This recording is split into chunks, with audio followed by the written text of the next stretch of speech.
Do you ever feel like time has gotten away from you and you're not really able to set aside that private time to read the word or even to pray? Do you ever wonder, am I a bad Christian because I'm not reading the word enough or I'm not praying enough? I've been there many times, and so I want to share the simple habits and rhythms I practice in order to make time for the Lord and stay in communion with Him, all while homemaking.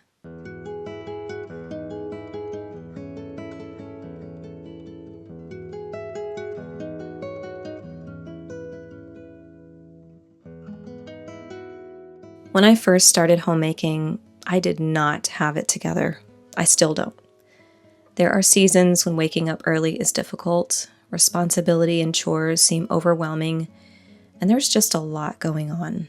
It can make finding the time to read the Word, setting aside private time to sit at His feet in prayer, seem out of reach. And sometimes the feeling of guilt and condemnation, which, by the way, is not from the Lord, can overtake you and make you feel like a bad Christian.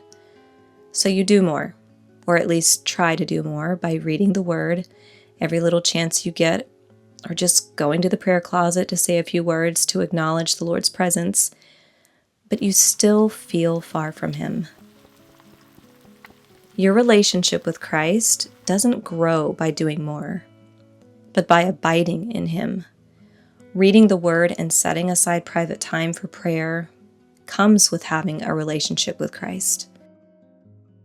There are several habits and rhythms that I've practiced over the years that have helped me grow in my relationship and walk with the Lord, and have helped me abide in Him, even in the midst of all the duties that come with homemaking. I used to go for my phone first thing in the morning. In fact, my phone used to sit right by my bedside for easy access in the morning. Now, my phone sits by the front door, far from our bedroom, and my first acknowledgement in the morning is to the Father. Thanking Him for another day when I first wake up is a practice that has helped me start my focus on Him first.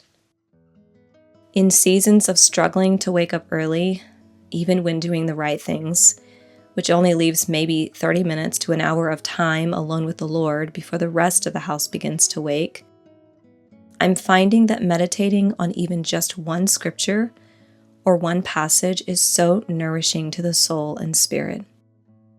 Grounding myself in scripture doesn't just happen in the morning, though. It's also throughout the day. Sometimes I listen to the Bible from an app on my phone.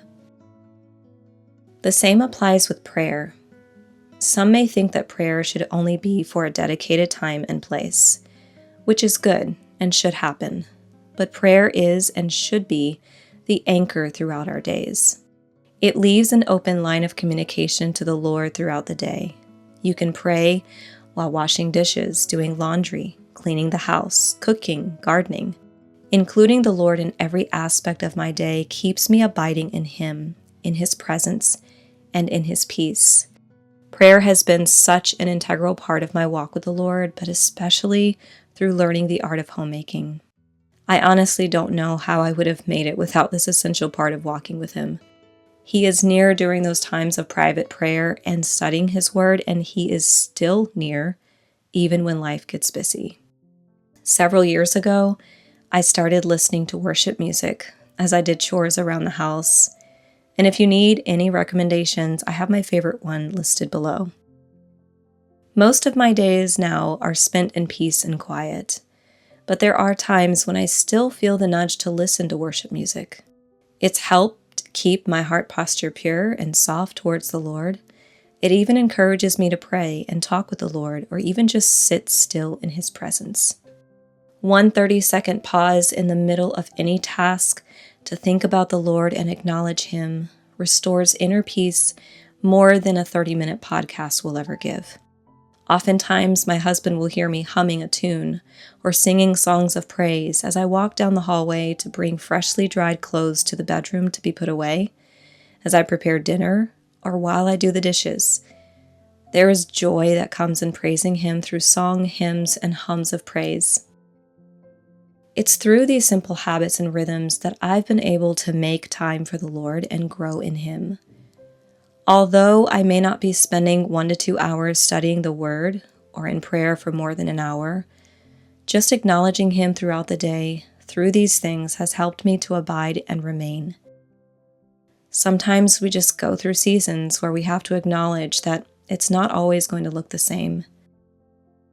We can abide in Him, seek Him, and walk with Him every day and all day. Thank you all for listening. Lord willing, I'll see you in the next video.